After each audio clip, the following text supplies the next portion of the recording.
Hello and welcome back to the next episode of the Pod of Champions. I'm back with Greg. Hi guys, how we doing? I mean, the guys are good. That is good. Yeah. So, before we touch on today's big topic, which is Man City versus UEFA and our ban for 2 years and potentially even more to come, we'll quickly just round up the results that have just happened. I mean, nothing really unusual happened in the sense that City won, Yeah. Liverpool won. I think I was surprised of the last game week, at least in the Premier League, a game that I kind of didn't expect to be quite as good as it was Villa against Tottenham. I don't know if you watched that. It was almost a game of redemption, if you will, in the sense of you had Alderweireld scoring an own goal, and then scores at the other end. Then you've also got Engels as well. He gave away a penalty, then scored. It was 2-2, and then he makes a mistake right at the end to let Son run through and grab the winner late on. So I felt really bad for Aston Villa, I have to say. I thought they definitely deserved to get something out of the game, but I think that would probably be my pick from the weekend of what games I enjoyed. Liverpool beat Norwich 1-0. Very narrow victory. Great goal. Henderson threw ball over the top. Mane brought it down brilliantly. Had two defenders on him, but stayed in control. Put it past keeper near post. Norwich players were claiming a penalty, saying they shoved one of the defenders. I personally don't think it was. But again, it's like the first game when we played against them this season in the opening game week. They played really well. And it took us bringing someone of Mane's calibre onto the pitch to get them 3 points. But yeah, we go marching on anyway. Yes. I mean, as we've said, Tottenham beat Aston Villa, Man City beat West Ham, Burnley beat Southampton, you guys beat Norwich, Wolves and Leicester drew, Sheffield United beat Bournemouth, Everton won, Brighton drew with Watford, and then, I mean, potentially, I guess a shock was Man United winning away at Chelsea. Yeah, well, that was me with my prediction last week, which is probably the worst prediction ever given. I had no reason to say it. I just fancied Chelsea winning 2-0. Turned out to be the complete opposite. Yes. I kind of went into that not realising, probably a bit stupid of me, that Chelsea were going to have to play a front three of Batshuayi, Willian and Pedro. If I knew that, probably wouldn't have predicted 2-0 Chelsea. But yeah, the game itself, end to end, I think it's fair to say, there weren't shots on target, or many of them, should we say. I think the major talking point for me would be the fact that I personally think Maguire should have been sent off. I think it was really similar to what had happened earlier on in the season and Son had been sent off for. Yes. So I was very surprised that VAR looked into that and deemed it not a red card, and then obviously he goes on to score a goal. I thought that was really harsh on Chelsea, to be honest with you. And then obviously Martial scored a header from a whipped cross as well. Yes. But yeah, I mean, I don't know. Do you have anything to say on the game? Apart from the red card, no. I thought it should have been a red card. I thought he was very lucky, and then his justification was he thought he was going to fall on him. Then bloody let him fall on you. Why are you kicking him in the balls? Yeah, I thought the reasoning behind it was... That's the most stupid reasoning. Again, it's not a dig at United. No, Obviously, us being Liverpool and City fans, it's just... I think for anyone that would be... I'd be very surprised if a Liverpool player committed that foul and didn't get sent off. I just don't see... If someone's going to fall on me, in that split second, I'm not reaching my leg out to stop, especially when I'm wearing football boots. Yeah, I think again it comes on to the sense of you're endangering an opponent. Yeah, because if I'm falling on football boots, the studs will go into me. Yes. So, yeah. But yeah, so that's very... But I mean, to be fair to United, they stopped Chelsea scoring and having shots on target at Stamford Bridge. So yeah, then obviously we missed out the 2 goals that Chelsea had scored. So you had Zuma's goal that was ruled out, which I think was completely wrong. You had Aspilicueta in the box that had been pushed in the back, so he then got pushed into Brandon Williams, who went down, and to me wasn't a foul. Yeah, connection's been made on Aspilicueta. He's gone into the back of someone else. it's just reactionary almost. So I think that was really unfair. I mean, the second one was offside. Oh, Giroud's goal was 100% offside, but I think with that goal being taken away from Chelsea and also the fact Maguire should not have been on the pitch, it could have been a very different game. Yeah. So I think Lampard can feel hard done by, but Definitely. I mean, as we all know, that's just the way the cookies crumbled this season with VAR and it's lovely decisions. Is there any other games you'd like to go into depth about this week, or...? Not really. No? There was, like, as I said at the beginning, it was... The results were, for the teams that were playing each other and everything, the results were, like, in a sense, went the right way, as in, like, City won, Liverpool won, Yeah, there was no... Arsenal won. There was no, like, massive upset, I guess you'd say, Right, I guess it's time. It's time. The big news that has come out, obviously, is Man City being banned from all UEFA competitions for 2 years because of the FFP. Well, potentially they have. Yes, potentially, and then because UEFA have looked into that, the FA have then suddenly gone, oh, we'll look into them, like 9 years later. Yeah. And then there's been all this around Man City may have their titles stripped from them, and then being even dropped down to League Two, and all of this going on, and then obviously Man City CEOs and everyone are being like, no, it's false, and bringing a swarm of lawyers together to fight UEFA and the financial fair play. And Greg is gonna, as I'm probably gonna be a bit biased as a Man City fan, Greg is just gonna take us through everything and then probably ask my opinion on it. Well, yeah. So I have quite a lot of notes on this. I think it's fair to say I've been doing quite a lot of research on what's happened. So it was actually in the Uber on the way back after we'd recorded our podcast last week that the news broke. The radio was on in the Uber, and that's when we first heard it. So obviously we are a little bit late to the party. So to start off with, we'll go through kind of financial fair play and what it was actually initially brought in for. Mm-hmm. So when Platini was in charge at UEFA, they'd started to think that clubs were getting into too much debt. Mm-hmm. So that's when they thought, right, we need some way to combat this. So they were looking at clubs like United, Real Madrid, Bayern Munich, huge amounts of debts in football. So that's why it was initially created. These big teams weren't a fan of that. They thought, well, why should we have these constraints on our spending? So instead it got changed to this system where it's looked at sustainable spending periods over 3 years, essentially. So arguments could be made that financial fair play have actually ring-fenced Europe's elite, and it's made it very difficult for teams to break into that elite status, because even if you do have an owner like City have, you can't just go out and spend what you like. Now, I have to say, I don't know about you, Wade, I was actually quite, I think, naive when I first started looking into financial fair play, because I always thought it was a good thing, in the sense of, I thought that the bigger teams, because they weren't allowed to spend whatever they wanted, that it was good because it meant that the little teams could still, well, little teams, whatever you want to call them, they could still compete, and even without the spending power of the bigger teams. Looking into this, I actually think, well, no, it's kind of put up this barricade of none of the so-called smaller teams can reach this elite status of the established elite clubs, because they just can't. The period where these elite clubs were allowed to spend has been and gone, and no other teams are now allowed to do it. So I just want to get your thoughts on what you actually think of financial fair play as it is as a system at the minute. I think the basis of the idea was a solid idea. I just think how it's been done, and I don't think it's been done like how they look at the clubs, how they if they breach it, they might look like they don't seem to have a scale, like the same, like a balance of, this is a breach, if you do this you get punished. Like a small, like a club like, I say Bournemouth, could breach it in a much smaller way than like Man City, Okay.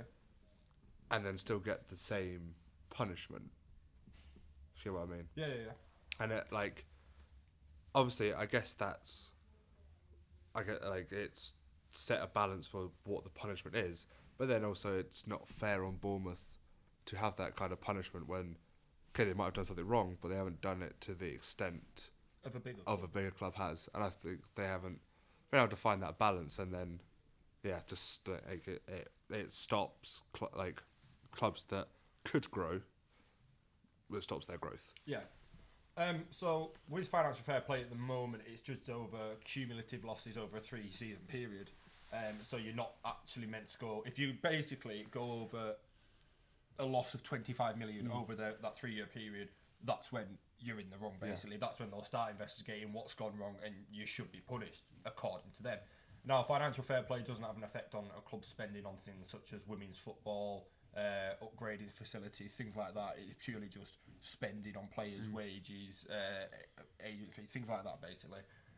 So, City's road to getting this punishment, well, potentially getting this punishment, obviously it's going to go to CAS, the Court of Arbitration for Sport, so we will find out whether or not it'll be upheld or not. Their road to punishment then.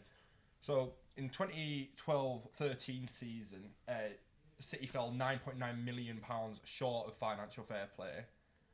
And I thought it was quite interesting because winning the FA Cup actually wouldn't have caused this to happen. Mm-hmm. So, not only was not gaining a trophy and losing to Wigan bad enough, it's also had a knock-on effect a lot of years later, which obviously wouldn't have been thought about at the time. Because you had this loss and you didn't have the money, you instead made adjustments to sponsorship payments. Yeah. And obviously that's quite complicated with City because you're sponsored by Etihad. It's the Etihad Stadium. Yeah. They're on the front of your kit. And obviously it's got very strong ties to your owners as well. So the links there are very... They can be muddled with, should we say. Yeah. Because the owner has such control over an influence over these companies that are in obviously an area he has a lot of power in. So it's to do with overstating sponsorship revenue between 2012 and 2016. And the other major thing that UEFA aren't happy about is also City's failure to cooperate with them. Mm-hmm. Now, this is a major thing because normally teams that are going through this investigation are happy to cooperate. And I think it's almost as if UEFA have felt as if, well, why aren't they? Have they got something to hide? And all this. So it's alleged as well that £51.5 million of sponsorship money has, from so-called Etihad Airways has actually come from the Abu Dhabi United Group, which is a state-owned group by Sheikh Mansour, your owner. Mm-hmm. So it's all very complicated in how it's trying to show money's come from one place, instead allegedly it's coming from another place. Also sacking Mancini when you got rid of him, 30 million to get rid of him, and because obviously financial fair play, you were struggling to meet it. Instead of just that being put on the books, you did it via third parties, which meant it wasn't shown through that. So a little bit dodgy, allegedly a bit dodgy from kind of what's been going on. And I think the reason there's been so much investment into Man City from Sheikh Mansour is to do with the fact that the Middle East is an area in that country.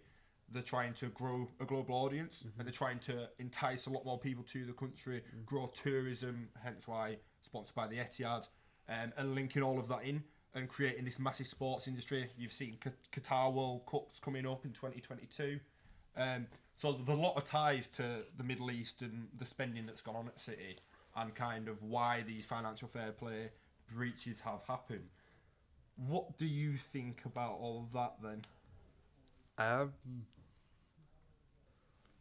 Well, because I knew about the whole off the books with Mancini, and again, this is why I'm obviously, if it's true, it's very dodgy to do that. Yeah. But this is also why I'm like, why now? My big question is, Why now? Because we at first were going to be looked at. Well, it was first mentioned that we might get looked at after the loss of the FA Cup in 2013, and then 2016 when we were asked to cooperate and we basically just blatantly went no. Yep. 4 years later, now they're all bit. So unless they've been collecting data for 4 years, it's okay. I have the answers. Why now? So, I have the answers. I know a bit of why now. Okay. But they would have surely had enough, like, with the whole Mancini thing and then the failure to cooperate in 2016, they should have had enough then. I think UEFA's problem is that no matter how much, well, not no matter how much information they have, because obviously now they feel like they have enough, but they wanted to make sure that this case against City was as watertight as it possibly could be, because for them it would be pointless to take something that they thought they had but weren't 100% sure, take it through, knew that you'd go through to CAS and then it just get rejected. It'd be pointless for them. So this whole incident for them had to be completely watertight. So I think that might be why it's taken so long and they've had to make so certain that these things have gone on. So, and don't get me wrong, I don't think, even though I think City have done wrong, I think UEFA as an organisation as well are also slightly in the wrong, and this is why.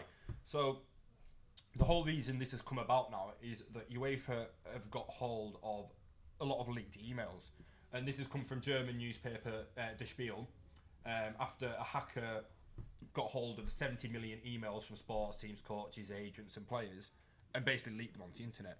So Der Spiel picked up on these and basically reported on a few, and they picked up some interesting emails from Man City. I've seen them. You've seen them? Yes. Yeah. So I think one of the main, I think it's fair to say, one of the main reasons that UEFA's executives aren't necessarily best pleased is especially one email I've read that went along the lines of Man City executives celebrating that one of the financial fair play governors had died. Yeah, 1 down, 6 to go. Saying 1 down, 6 to go. So obviously that's created a bit of bad feelings between the two, which obviously City have come out and said it's out of context and these things, but regardless, it's not very, and I get that the emails have been leaked, but it's not a very professional thing to say.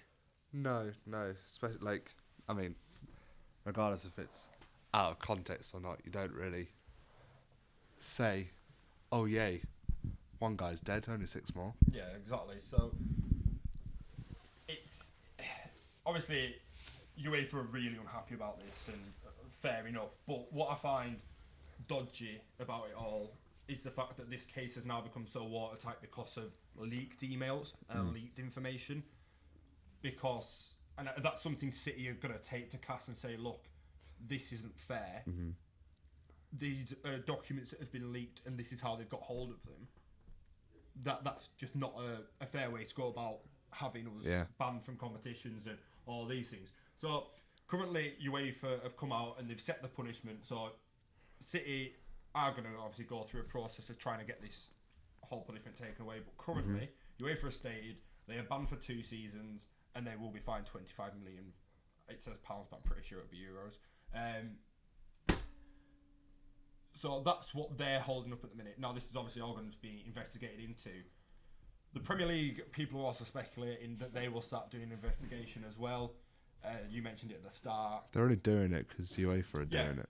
And that is 100% the case. They're only doing it for that. Like, if the Premier League actually cared, they would have done it exactly ages ago. And I think, from what I've been reading as well, I think a point deduction is unlikely. So fans getting hopes up. I know a lot of Liverpool fans getting the hopes up with title strips and things to that extent. That's not going to happen. That is 100%, in my opinion, not going to happen. Even relegation to League 2, I know there's been like jokes about it again. It won't happen. No. The Premier League has never been really, really strict on this type of thing. It's only been UEFA coming in and saying, look, we want you to get in line with our protocols and what we want to happen, that they've had to tighten up a bit. But I think it's very unlikely that the City will find themselves in a situation where trophies have gone down to League 2 points deductions. I don't think that's going to happen. I think if there was a point deduction, then it would happen at the start of next season. Yeah. Because unless the Premier League are stupid, because there's absolutely, if we are getting banned, there's absolutely no point taking points off us this season when Liverpool are already so far ahead. Because unless something crazy happens to your club and you get caught out, but you get turns out Salah shouldn't actually be playing for you or something, and you've captured him, something ridiculous, then you're not going to lose the title. So there's no point. I mean, you say that, but it has been confirmed today that Jordan Henderson will miss 3 weeks through injury. So it could happen. That's all True. I'm saying. But it's very, very unlikely. And if City are banned, there's no point removing points, because you'd have to remove points for us to be too far away from even getting Europa League. Yeah. So you'd have to remove points for us to then be 11th. Yeah. I think, like I said, I think it's very unlikely. I think that any of that will happen. Personally, I just don't think it will. From what I've been reading. Yeah, but looking forward, it's a case of if you do go to CAS, and it does stand up in court, then obviously looking at the Premier League, 5th. That Champions League spot is now looking open. So 5th will be Champions League and 8th will be Europa League. Yeah, so you're looking. Even if we do win it. Yeah, so you're looking at teams and now that are. It sounds. This is where I think that Man City's Champions League fixtures seem a bit pointless, and there might even be match fixing, because imagine Man City win the Champions League. Yeah. How are the UEFA governing bodies gonna feel having to look at Man City holding their trophy?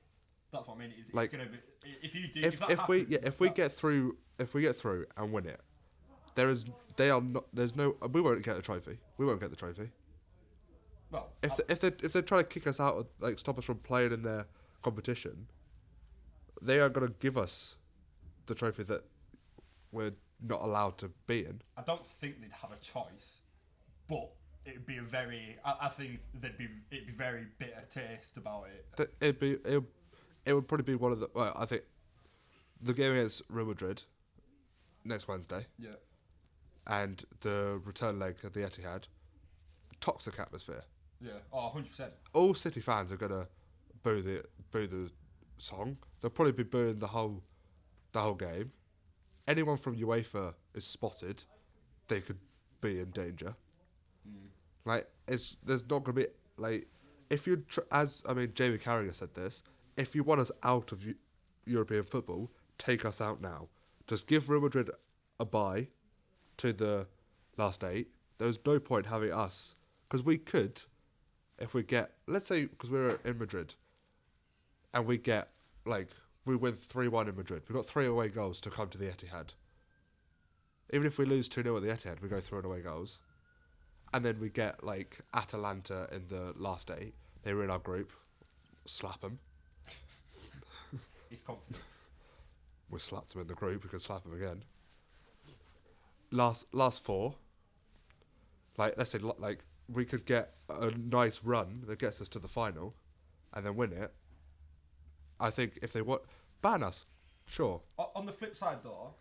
But I just don't think us playing whilst this is going on is good for UEFA. But if this gets taken to CAS and you found of no wrongdoing, but what you say they But did, then it mugs off UEFA. I understand that, but that's your chance of getting a trophy that could potentially be a legitimate way of getting the trophy that has been taken away from you because they've removed you from a competition that they shouldn't have done. So surely it is actually better that you, for now at least, well, I say for now at least, the CAS, going to CAS is going to take a while. So yeah, exactly. The Champions League will be done by then. But surely you are better off staying in the competition until this entire process is done, in my opinion. Yeah, but if we're, because this will take a long time, if we're found not guilty of it at all, it makes a laughing stock of UEFA, because they spent this long piling everything together, making these accusations, being like, yeah, this has happened, and then it's proven wrong. I personally think it makes a laughing stock of UEFA. Okay.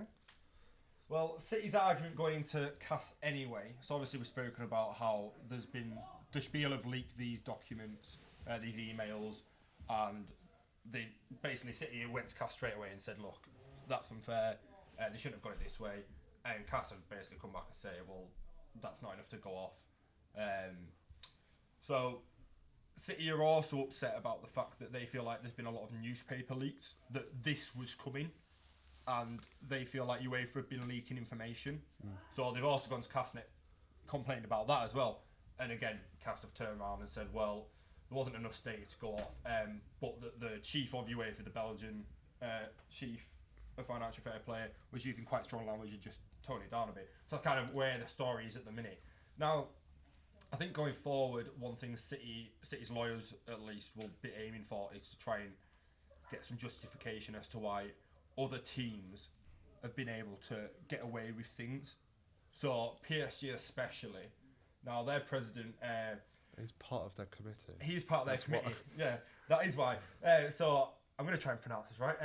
Nasser Al Khalifi, I think that is correct, sits on UEFA's executive committee, and he has a major role at Bein Media Group, which is one of UEFA's main broadcast partners. Now, straight away, you're looking at that and thinking, that could be a bit dodgy.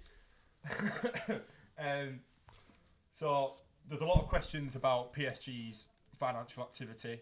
I mean, yeah, they got Neymar for 200 million and then Mbappe for like 160. Exactly. So it's the fact you've been done for financial fair play. Yeah.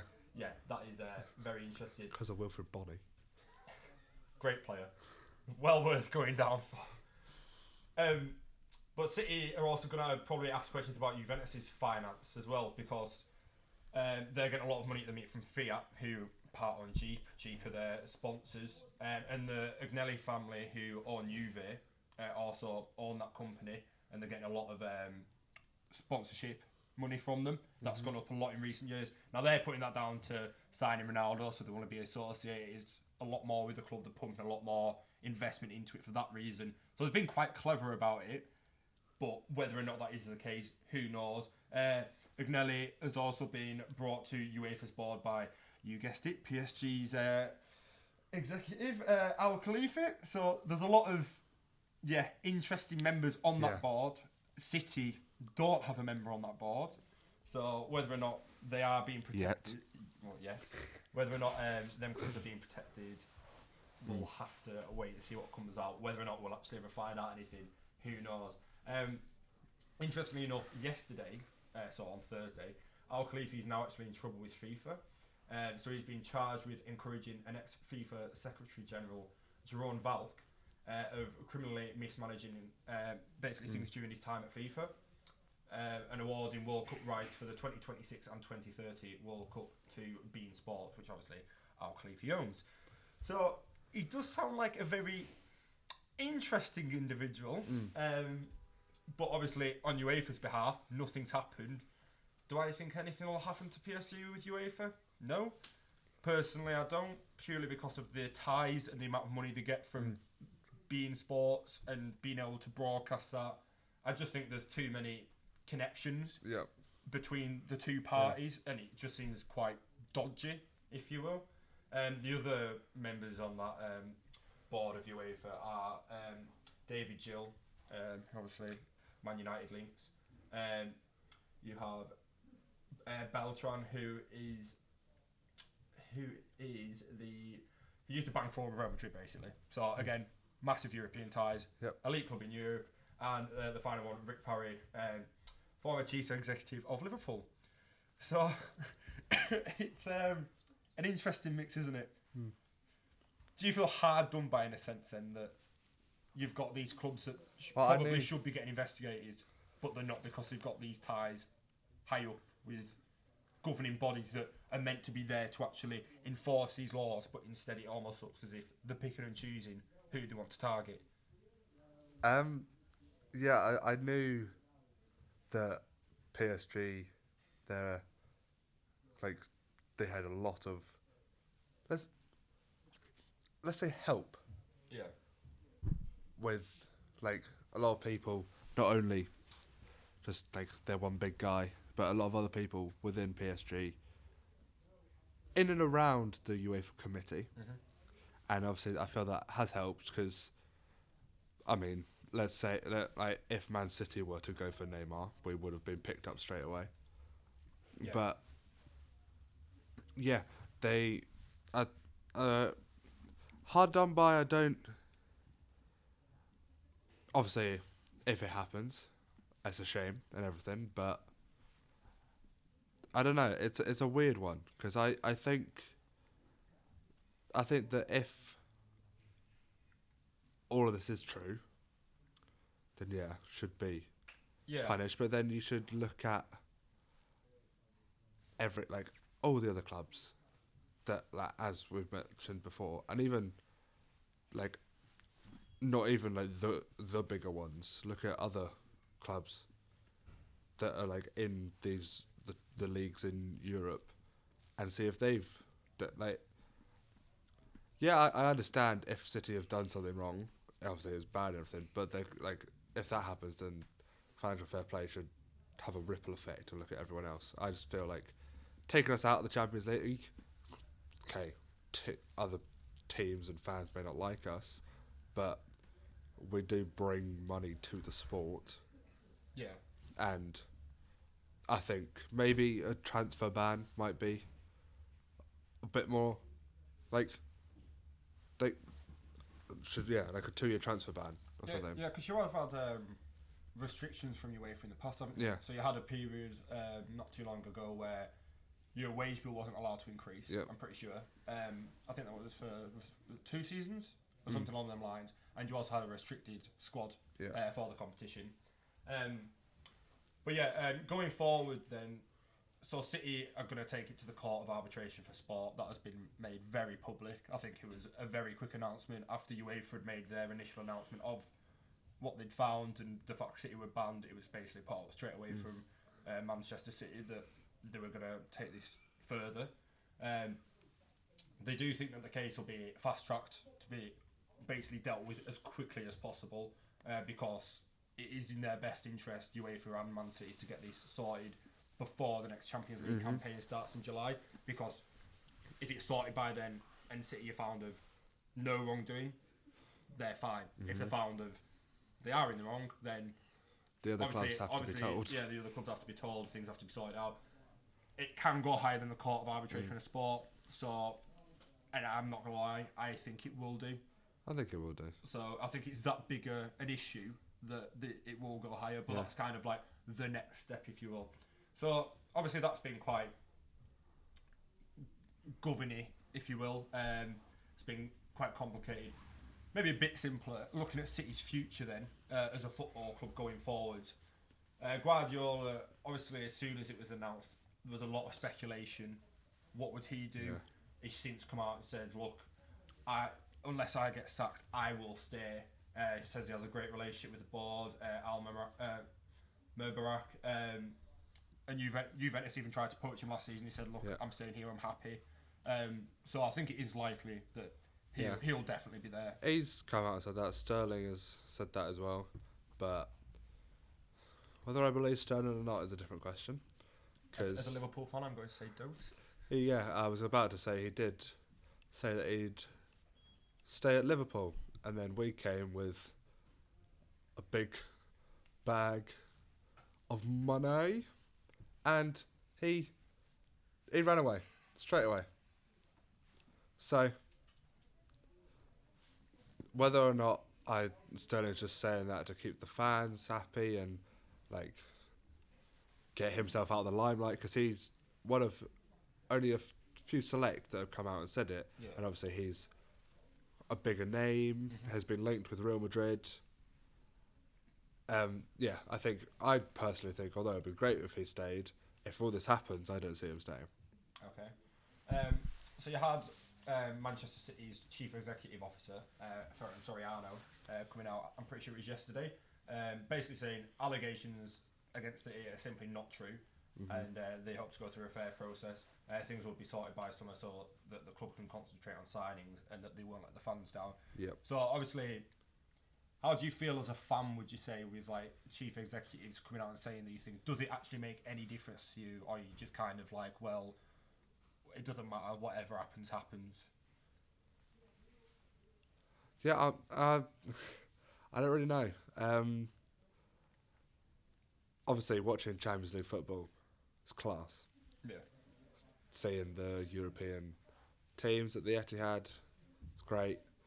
But I guess whatever happens, happens. I hope they are not true, the allegations. But if it happens, it happens. And as a club, we'll lose. Obviously, we'll lose money, and we'll lose players such as Sterling, probably De Bruyne as well. And I would be surprised if some of our top players had clauses in their contract that said no Champions League, they can go, because obviously, like a De Bruyne, still quite young, incredible player, hasn't won the Champions League. I mean, did he at Chelsea? No.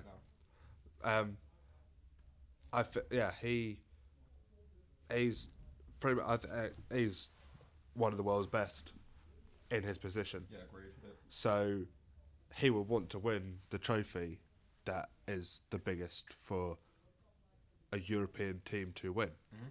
So if this happens, I can see him leaving. Probably Laporte as well, because he's one of our biggest centre backs and very, very, very, very good.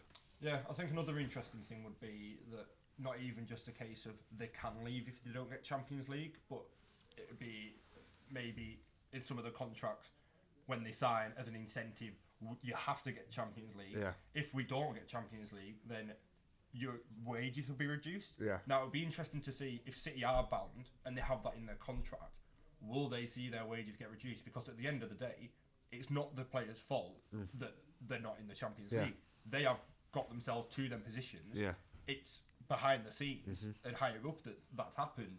Now, I personally think that would be very unfair on the players. However, City earned 77 million from the Champions League last season, but only had a 10.1 million profit overall as a football club. So you take that money away, you're suddenly thinking straight away, right, we're 67 million now in debt for that one season without that Champions League income. Of course, we're going to have to sell some players, reduce player wages, get players off the books. So it will certainly, if it happens, there's no denying there will be a financial knock-on effect. Yeah. And also, again, on the flip side, attracting players as well. It's not only just getting rid of them. Yeah. You're probably going to have at least a 2 or 3 year period where you just won't be able to attract the top players because you can't even throw money at them because you don't have the money to do it. Which I know is a really strange thing to say for a club like City, but to play within the rules, you have to be treading water very carefully. Yeah. I can't really comment because we don't know what's going to happen, but I think it's unless with the exception of for me Sane and De Bruyne,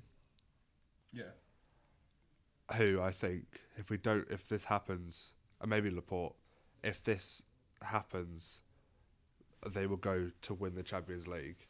It'll be interesting to see which players are loyal to the club, or are loyal to their bank accounts. Yeah, I think it'll almost be like a case of when Juventus got relegated, and obviously you had players like Del Piero and Buffon staying, like amazing players, but it was their team, and you weren't going to just leave them. I would love to see, if this happens, everyone stay. Yeah, obviously. But then, if some people do leave, then we know. Well, I guess it depends what club they leave for as well. Because, I mean, if De Bruyne leaves to PSG, I would question it. Yeah. Because I don't see them winning the Champions League anytime soon. Like, Well, they'll probably be next to get kicked out. yeah, to be honest, the only two places for De Bruyne to go for me is Barca and Liverpool. Yeah, I'd agree, and I can't see. There's no chance. Like one, even you'd sell him to us, and two, we wouldn't be able to afford the amount of money you'd want for him. Even us being out for 2 seasons. He's like I just don't see him. I don't see many clubs, even with us out of it, being where this season is an exception. Yeah. Being at our level still. And so it'll be interesting, but I could see not a lot, a few less loyal in terms of the club and more loyal to the money. Yeah. Going. Yeah, I think it's just a really interesting topic all around, really, this kind of Man City versus UEFA incident that's going on at the minute, because I guess a lot of it is kind of hypothetical in a way, because we don't know what's going to happen. Yeah. So a lot of it is kind of guesswork. What effect will this have? What effect will that have? But I think one thing for sure, I think that financial fair play going forward definitely has to be looked at by UEFA. Oh, yeah, because there's the whole,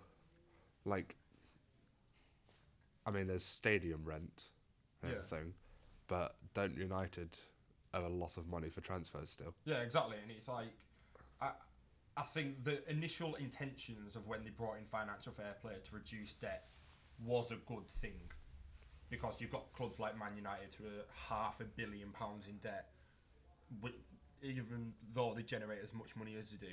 So I think the intentions at the start were good, but obviously because the European elite clubs didn't like it, it's been turned to this other thing. And I personally feel like it should go back to being this process where it is reducing debt from football clubs, not this thing of completely controlled spending and no one can break into that elite bracket anymore. Yeah, obviously there's some good things around financial fair play, but as I said earlier, I think some of what they've said and in their terms and how they potentially sometimes go about everything, and the clubs they look at in particular, or they will home in on, I think it might need to change. Yeah, so that's our main topic anyway for the day. That was our little dive into financial fair play. Sorry if it got a bit confusing at any point, but I did try my best to make it as understandable as possible. But it is very interesting. It's a very deep odd topic. Deep, but it's a hard topic to understand. I don't even think financial fair play themselves understand what they're doing. It's a lot of, even though it's football related, it's a lot of. It's trying to stop debt. Yeah, it's a lot of money, governance, politics, and things like that, which I personally find interesting. But I know for people it can be a bit overwhelming. We're just going to have a quick look at some other news stories from this week. Barcelona emergency loan. Right. This really irritates me. Right, we'll I don't want to go into this because I will go on another tangent again. Okay, I will just speak about this then. I will have the tangent this week. I think we both are irritated for the same reasons. Maybe not. I think it's absolutely ridiculous. I don't understand one. It's not even an emergency loan. They've got 3 forwards. It's not even an emergency loan. It's a full signing, 4.5 years for 18 million. They've taken him from 19th place. Yeah, Leganes. Yeah. Yep. They have Griezmann, Suarez, Messi, all still fit. Fatty as well. Yep. They could change their formation. I know it might sound crazy, but they could change their formation a bit. Yep. They could even play 3 at the back and maybe push Jordi Alba and Semedo up. Call me crazy. No, I 100% agree. And the thing that has topped it off completely for me is the fact that poor Leganes, who have got up to this league and are trying to survive. They've had their top goal scorer poached away from them by this European elite club. They can't sign anyone. They have been rejected by La Liga from signing anyone, which I think is absolutely ridiculous. Yeah, and I know, like, it again. It's just the fact that it's not even an emergency loan for like 6-7 months or whatever. It's a full-on 4.5 year transfer. Like, how is that fair? I'll be honest. I didn't even know this was a rule that clubs could do in La Liga. I didn't know until it obviously happened now. Yeah. And when it first got reported, I remember looking at it and thinking, hang on a sec. And it's not even... What we're on the 21st of February. Mm. You'd think a club like Barcelona would be a lot better at being prepared for the season ahead. Mm. With the amount of money and resources they have. Yep. And no, they've had to go and do it. Well, anyway, we'll leave it there because yes we'll probably get too frustrated. A subject that also annoyed me. Porto player Marega. Yes. Did you see this? Of course, yes, of course. Yeah. A lot of respect to him. Oh, 100%. For he not only took a stand, but he also scored the winning goal. Yep. Which I found amazing. He was then walking off, and he was not supported at all. No, his teammates were shocking. His teammates were being like, "What on earth are you doing? Why are you walking off? Just play the football match." No. They have absolutely no idea how he's feeling, and you'd think with your teammates, if that was me, I was one of your teammates, I'd be down that tunnel with him. Yeah. I'd be 100% off that pitch with him. Oh, yes. And I think there was a certain player who immediately grabbed round him and was like... I don't know his name, but it's their number 25. Right, okay. And I saw that it may have changed, but I did read that because of his act, which could be even seen as racism himself, may have his contract terminated by Porto. Honestly, it wouldn't surprise me. I just think the entire thing, obviously, supporters doing it absolutely horrendous, and it just needs to be stamped out of football completely. But for your own team to not support you as well, just, I don't know, it just really irritated me to watch. Yes. I just wanted someone to say to him, "Yeah, you're right. I will be there with you. I will stand with you." And instead, no. And I mean, yeah, I'm like you said, I'm really happy for him in the sense of he scored the winning goal. Mm-hmm. He stood by what he wanted to do. Yes. I'm really disappointed with his teammates, but it's just, again, it's another incident in football that's absolutely despicable. Yes. And it just needs ironing out completely. What also confused me about Porto was, didn't they bring another player on? Like, because Marega got subbed off, didn't he? Yeah. And they subbed someone on of the same skin colour to Marega. Yeah. Which completely baffled me, because he's trying to put a stand against racism, and Porto are just like, let's just bring someone else on who might get the abuse or get like... Yeah. I guess it's a really difficult topic to comment on, because in a sense it'd also be, well, if they brought like someone else on, like a white player on, then would that be a case of, oh well, the racists have won because he's got, do you know what I mean? Like there's a lot of ways to look at it, but just the solid facts of it are that it completely needs to be ironed out. I hope that club gets massively. I hope the supporters get found. Well, it was a lot of them. So I hope they never get to go watch a football match ever again. Something gets done with police and things like that. But it's just, and don't get me wrong, obviously it happens in England, and obviously we were commenting on a game that's happened in Portugal. But I'd like to think that even though it's horrendous that it still happens in England, that it does get identified and then people get removed and police action does get taken. Yeah. So, yeah, that was quite a... Yeah, that wasn't the nicest news story. But anyway, moving on to something a little bit more I'm definitely excited about. Yeah, we're going to slightly, just for a moment or two, lean away from football. Tomorrow there, of course, is the Fury Wilder fight. Yes, there is. We're quickly just going to say our predictions. We won't go too much into it, really. Right. But it's a tough one. It is very tough. I would love Fury to win. Yep. I would love Fury to win. Yep. But I think Wilder will win it. I would love Fury to win. Wade, don't do it to me. I would love Fury to win. But I think Wilder... I don't even know if it will be points or knockout, though. I don't know. Because Go on, just go with it. Go on. Wilder knocked him down last time and he just stood up. Yeah, knockout. Knockout. Oh, he's gone for it. 5th to 7th round. 5th, 6th or 7th round. Okay. I don't know. Yeah. I'm really similar to you in the sense of, I would say Tyson Fury is probably my favourite sports person that's like currently in sport. Like, I absolutely love the guy. Just everything about him. He's all come back. The way he lost, his battle with mental health. I think he's just a massive inspirational guy. And that's why it's so hard because like you, my heart is 100% saying him, but my head's saying Wilder. But I am going to go with Fury. Ooh. And I think he's going to get it on points. I do.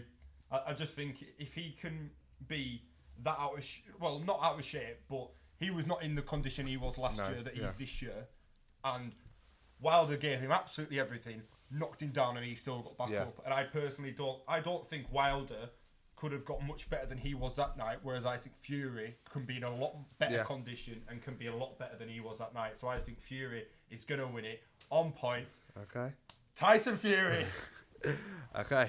Well, on the topic of results and everything, as we do, we've got another game week coming up. We'll just run through our predictions. I mean, last week... Here we go. Last week. So we're doing a little competition. If you get the result bang on, you get 2 points. And if you get it closest, as in, like, if I said the game was 2-1, we'll take the Aston Villa Tottenham game. For instance, I said it would be... What did I say it would be? I said 3-1 to Tottenham, and you said it would be 2-1 to Tottenham. I then were closest because I was only wrong by 1 goal. You were wrong by 2 goals, so I got 1 point. Yeah, but there was 1 goal between them both. No. So I got the point. So after the first week, I got 6 points. I got 1 game bang on, and then a few 1 points there. Greg got a massive 1 point. Get in. And so, yes, as we did say in the last podcast, the loser has to buy the winner a pint after every week. So my overdraft is going to love me by the end of this. So I'm looking forward to that one. So, I mean... You're getting a pint of John Smith's. Oh, thanks. Can't wait. So, I mean, yeah, as you're so great at predicting, why don't you go first? Masterclass incoming. I do just have to say that we have the first game of Chelsea Tottenham, and it has just been confirmed that Kante will be out for 3 weeks. Exclusive. You heard it here first. I mean, you probably didn't, but let's do it. Yeah, by the time you listen to this, you've probably all seen it. They're all listening when we've got 1,000 followers in September and like, Kante's injured. Right, Chelsea Tottenham. Oh, I saw Mourinho back. Mourinho back. Bridge. North of it. I think he's gonna. I think after how bad Chelsea were against United, I think Mourinho's gonna do one over on them. I'm gonna go 2-0 Tottenham. Oh, okay. Yeah. Okay. Do you want to go all through yours first, or should we go one game at a time? back and forth. Completely up to you, mate. I'll let you decide. As a points winner and the pint winner, Thank you. I think Chelsea will score. Oh, right, so you've decided we're right, Yeah, okay. All right. yeah. I'll just do it, mainly because you wouldn't carry on. I think Chelsea will score, but I again think, I just think it's Mourinho. He does it. I think it'll be a 2-1. 2-1. Yeah, 2-1 to Tottenham. Then next we've got Burnley Bournemouth. Oh, An absolute Premier League classic. Oh God, it's just one of them, innit? it is just one of them. I'm gonna go for a 1-0 Burnley win. An Oh. absolute grinded out result. I'm actually gonna say I'm just gonna go with I'm gonna go with a 1-1. Fair enough. Yeah. Next up we have Palace Newcastle. Newcastle coming off, although they performed well in the first half against Arsenal, they did lose 4-0. I think they might actually grab something from this game though. I've been pleasantly surprised with how Steve Bruce has been doing this season. I'm going to go 1-0 Newcastle. Okay. I'm actually going to copy you. That means that I'm guaranteed some points. Unless we both get it completely wrong. That means I'm guaranteed no points. Oh, we get it. Actually, no. Either way. Yeah, you're guaranteed 1 point. Okay. Right. We already matched last week's We talk. already have 1 point. Yeah. And then if you did tell me before we started this that you wanted to double your points from last week. So if you get that completely right, you got your 2 straight away. I'm flying. Next up, we've got Sheffield United against Brighton. Well, we spoke last week about how good Brighton are. That midfielder that plays for them, that's just... Oh, sorry, what's his name again? Right. It's Dale Stevens. Dale Stevens. We won't go into him. We won't go. I did actually, from someone who listened to last week, I did get a message being like, "Thank you, finally." It wasn't Dale Stevens, was it? No, it wasn't. It wasn't Dale Just Stevens. checking. I'm going to predict that Sheffield will win that game 2-0. Okay. Oh, I think it'll only be a 1-0 Sheffield United. Okay. Yeah. Next up, we have Southampton against Villa. I'm going to go with a 1-1. I think Ings and Grealish will bag a goal each. Yeah. I mean, I would love that for fantasy football. I also would. I'd have just clocked that you said baggy and Villa. I don't know whether you've even clocked No, that. I said bag a goal. You said baggy. I said bag a goal. You said baggy. I've got a lisp with, right? You said baggy and it just... Well, it was meant to come out as bag a goal, alright? I think 2-1 Villa. 2-1 Villa. 2-1 to the baggies. 2-1. You do not say that. Oh, we've lost United fans, now Villa fans. Oh, God. We're going downhill, you know. We're going to be our only podcast listeners by the end of this. Leicester Man City. Oh, that's a cracker, that is. 3-1 Man City. Oh, you're going for it. We beat him 3-1 at our place. That is true. We'll beat him 3-1 again. I don't think you will. You think we'll lose? No, I don't think you'll lose. You think we'll draw? No, I just think you'll lose. I think... No, I think you'll win 2-1. Not 3, but 2. 2-1. Right, Man United, Watford. 6-0, Watford. What, you actually putting that? No. Oh, right. I'm going to put 2-1 United. Oh, yeah? Yeah. It's a Gallo against his old club, isn't it? Potentially. I don't know. Oh. Does a Gallo matter in football? I'm joking. I think Decore. I think Decore and Deulofeu at the start of the game will cause some problems. Okay. But then United will find their feet. Obviously, United still without Rashford, who may now even miss the Euros, but they do have big man McTominay returning. So Bruno Fernandes has made a really good start. All those United fans can now be quiet about Pereira. He will be on the bench for you. Actually, no, he won't. Solskjaer will put Fernandes on the bench like he did on Thursday. Greg, United Watford. I am going to go for 2-0 United. It pains me. Next up, we have Wolves against Norwich. I'm going to say 3-0 Wolves. Quite confident. They've had a really good game last night in Europa League. They did. No, Neves' volley was unbelievable. It was. If you haven't seen it, somehow, just type in Neves' goal. It'll be there. And then just watch the rest of his other 15 volleys. Yeah. and Jota got a hat-trick. Yeah. Back-to-back hat-tricks for He's Jota. only the third player in Europa League history to get back-to-back hat-tricks, which I thought was quite an interesting stat. Neves... Statman Greg. Neves has scored 18 goals for Wolves. 15 of them have been from outside the box. 3 of them been behind us. Yep. Thanks, Jack. Yes. That is Jack. He writes on the whiteboard. Someone has to.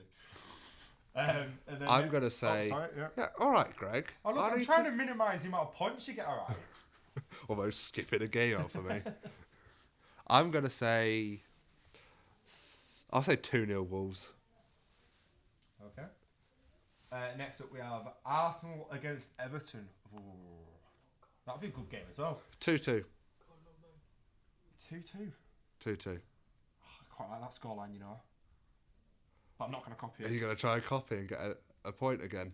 Do I dare say a 3-3? Do I think Everton can score 3 goals? Calvert-Lewin and Richarlison. That's true. I'm at 3-3. Get it on there. Let's get some goals in this game week. Yeah, to be fair, we've got a lot of one. Yeah. And then finishing off, we have the big men themselves, Liverpool, finishing it off against West Ham. But don't forget, your captain, leader, legend, Jordan Henderson, is injured. That is true. 7-0 West Ham then. No, I'm joking. I say 3-0 Liverpool. I'm going to go 2-0. 2-0 Liverpool. Right. Well, I mean, yeah, that's pretty much it. Next week we do have a guest, Billy, who works for Toffee TV, will be joining us on the podcast to just talk about his... he supports Everton and just Everton in general, his views on anything and their managers from Moyes up to Ancelotti, just a bit, tell us a bit more about Everton, really. Yeah. We have already, by the time you hear this, we will have recorded the one with Billy. So we will put up about the results and the points that we get from these on our socials and about the Wilder Fury fight. But thank you for listening. Yeah, just a quick little message from myself as well. If you do happen to be a Liverpool fan and want a top quality blog to follow and could help me out, I have a page called The Cop Comment. Any likes, comments, subscribed on there would be also much appreciated. Also do the same on our YouTube channel. And yeah, if there's anything you'd like us to talk about in the future, just drop us a comment down below. And yeah, that's everything. Right. Thank you very much. Thank you.